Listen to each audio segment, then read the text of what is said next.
Welcome to the Slop Temple. We pray this video helps. You start by confirming the essentials: power, network, and storage. Plug the Z-iot Cam into power and wait for the LED beep. This signals boot. Make sure your router broadcasts a 4 GHz network because the camera won't pair on 5 GHz. Insert a micro SD card now if you want continuous local recording. It avoids cloud latency. Once the LED blinks fast, you're ready to move into pairing. Don't skip checking Wi-Fi credentials and camera indicator behavior. You now pair the camera in the Z-iot app. Create or log into your account and accept camera and microphone permissions so live view works. Tap Add Device, select Camera, then use Quick Pair. Scan the QR on the device or let the phone listen for the camera's audio pairing code.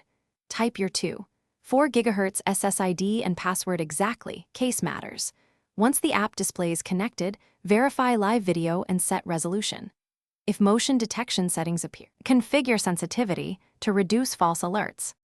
You finish by tailoring settings for reliable operation.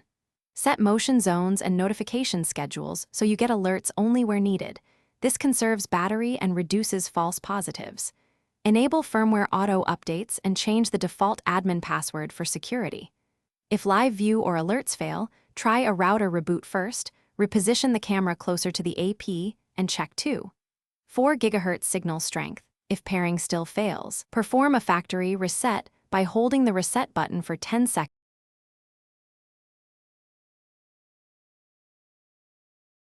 Thanks for watching. Consider subscribing if we helped you.